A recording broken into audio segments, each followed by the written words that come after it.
So Newcastle have won the Carabao Cup, which of course you already know because it happened 5 days ago on Sunday. And once again, I am very late to the party. But in my defence, I had stuff to do for the main channel on Sunday evening. Then it was Paddy's Day in Ireland on Monday. And so this is the first chance I've had to sit down and talk about it. And it was such a good win that I wanted to make a video about the match.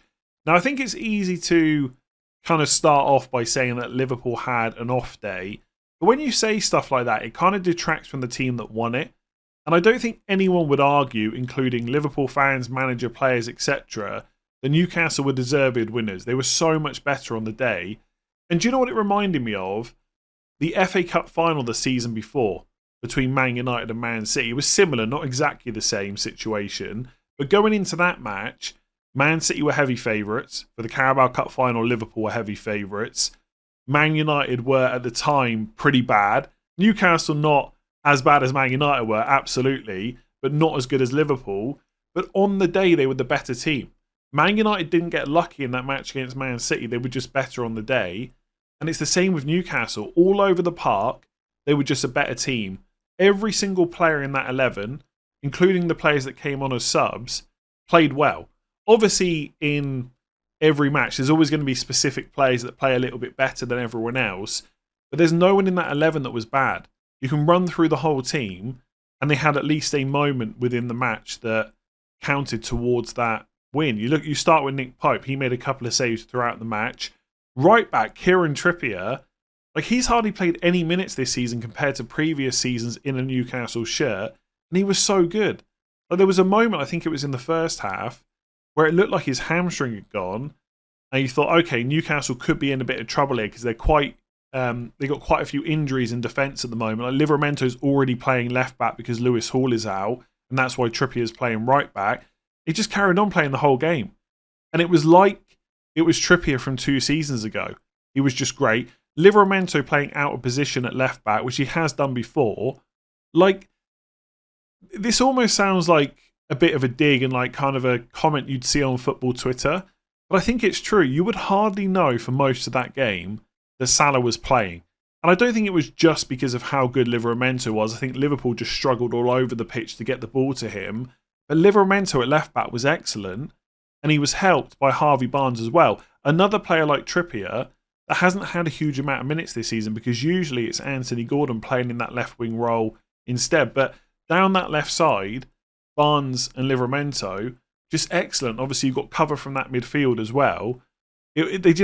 They did not let Liverpool's most creative player in Salah just get anywhere near the ball. And when he did, it wasn't long before he was dispossessed. And I think, again, not to take anything away from Newcastle's win, Liverpool really missed Trent Alexander-Arnold down that right side as well. I think with Trent, people are so fixated on talking about how bad his defending may or may not be, they completely miss everything he adds to that Liverpool team. If you remember a few weeks ago, Liverpool played against Man City, and Doku was all over Trent. He went past him so many times, and obviously all over Twitter. This is the most amount of times a player's been dribbled past, blah, blah, blah. Everyone misses that I think for the first goal, it's Trent's ball over the top that lets Salah get in to make the assist. That's what he's in there for. He's so creative. You take Liverpool out of that team, and they definitely struggle. And obviously they're missing Conor Bradley at the moment as well. That hasn't helped. They're down to Kwanzaa at right back. But that right side just misses Trent's creative spark. But all credit to Newcastle. They were just brilliant down the left side as well. Dan Burn, just brilliant the whole game. Local lad gets the first goal. And it's one of those moments where if you're a neutral, which I kind of was for that game. I didn't want Liverpool to win as a Man United fan, but I guess I don't support either team. So I was kind of neutral. Unless you're a Liverpool fan or a Sunderland fan, you had to enjoy that Dan Burn moment for him to get the header. And it had been coming. That wasn't the first time he got on the end of a Trippier cross from a corner. It was like the third, fourth, or even fifth time. And Liverpool didn't change anything. It was McAllister that was marking him pretty much the whole time, not someone like Van Dijk or Konate.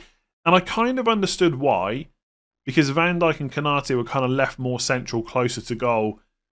Because if you get a header in that position, right, it's a lot more threatening than where Dan Burn was getting them. But he was winning every time. And so the moment was coming, and that's exactly what happened. It was a really nice header. There's part of me that thinks, would Alisson have saved that? Maybe.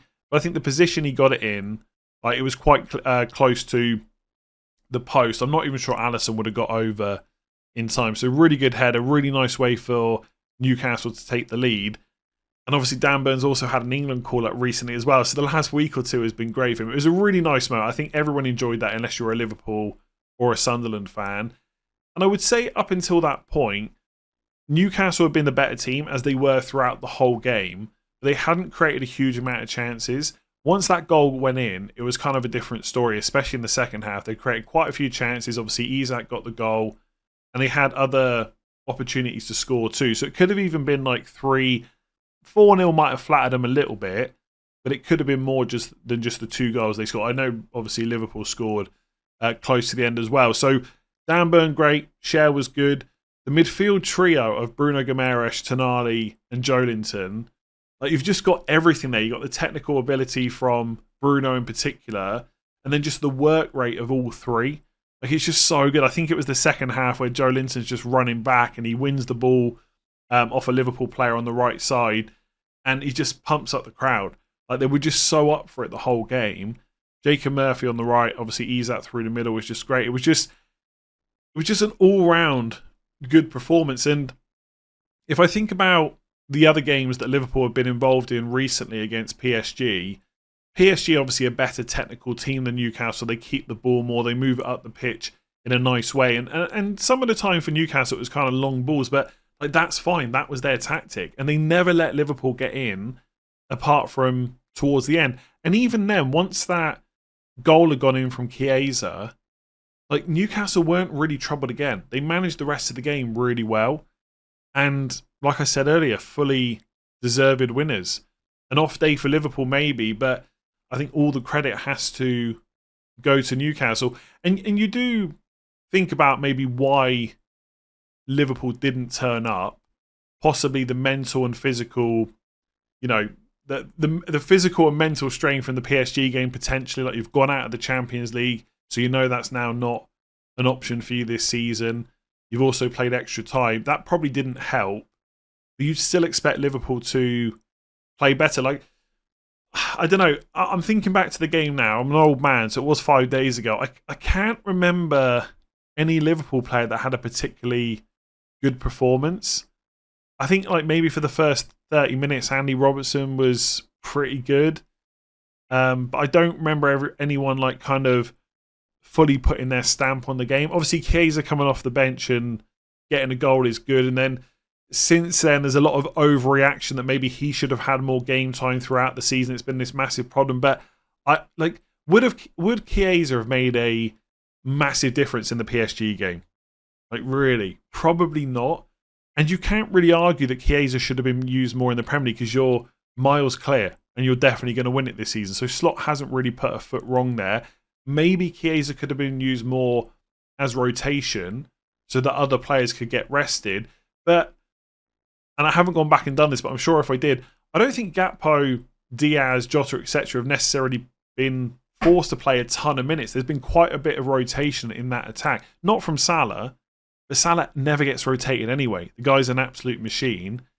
And Chiesa's not going to let you rest Gravenberch and McAllister and Szoboszlai anymore because it's not the position he plays in. So I think initially, as you always get after a game, and maybe a little bit since then, there's been this massive overreaction about Liverpool. And you do change your ambitions throughout a season, right? So at the start of the year, you tell Liverpool fans you're going to get a Premier League title, they would absolutely snap your hands off. They wouldn't care about any other trophy. Premier League, brilliant. But when you come close to getting a Carabao Cup and, you won the group stage in the Champions League, now you're out against PSG, it doesn't feel great. And it does feel a little bit underwhelming right now. But I think in a few weeks' time, when that title is locked in and confirmed, things are going to feel pretty great. And when you sit back and look at it, like Arne Slot's won a trophy in his first season at Liverpool, taking over from Jurgen Klopp, and they didn't even make any signings apart from Chiesa on loan. I can't remember if Chiesa's on loan or they bought him, but that's about the only player that came in. So to win a Premier League title, no matter how poor Arsenal have been or Man City have been, that's a pretty good achievement. But for this weekend just gone, it's all credit to Newcastle, and it'd be interesting to see how they play out the rest of the season now, because it's very easy to probably be hungover for a week or two if you're not playing international football. But Newcastle are still pushing for Champions League places, which would be huge. To get a Carabao Cup and to get a Champions League place would be massive. And by the way, just on a, not a tangent, but something I haven't covered, and maybe I used to think differently when I was younger, because I saw, I think it was Paul Scholes on the Overlap, say that it's just a Carabao Cup. Teams often try and get knocked out of that competition. And I understand why he's saying it, because out of Premier League, FA Cup, Carabao Cup and Champions League, Carabao Cup is seen as the fourth best trophy of those four. But I really think football's about winning, right? And a lot of teams just don't ever get to win anything. And I think too many people, and I've probably done this myself in the past, of those that support like Liverpool, Man United, Chelsea, Man City, etc., you kind of forget that because you win so much stuff, you forget how good it feels. Like, you see those celebrations from Newcastle fans. How many other teams in the Premier League would love to win just a Carabao Cup? I think trying to belittle that is, I don't know, I just don't think that way anymore. It's the same when West Ham won the Europa Conference League. Absolutely massive. To go and win a European trophy, who cares if it's not Europa League or not Champions League? Most teams don't get to win trophies all that often. And I just think that we should probably think a little bit different of the Carabao Cup. And maybe it's different for me because in the past, obviously, Man United have won so much stuff and I saw that growing up. And since that, or in recent times, it hasn't happened quite so much. So you enjoy the Carabao Cup wins and the FA Cup wins maybe even more than you used to. And I don't really know what point I'm trying to make here, but basically, it's still a trophy. Don't try and belittle that they celebrated so much.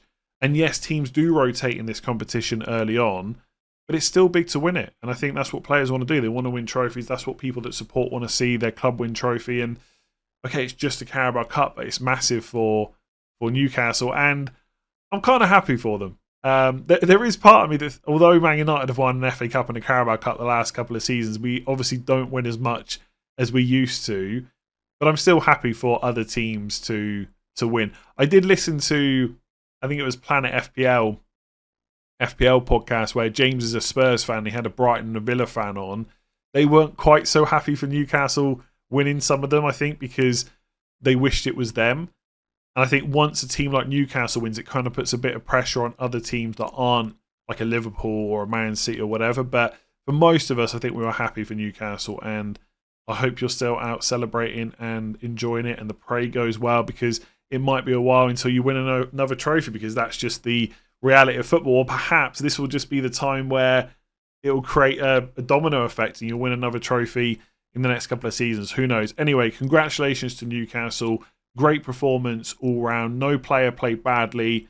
Dan Burn, I'm interested to see when he gets his first England cap, how well he plays. I don't think he's going to be in the World Cup squad next year, but who knows? Let's see. It doesn't matter for now. He can enjoy his England camp, enjoy the fact he's a Carabao Cup winner, and worry about next season.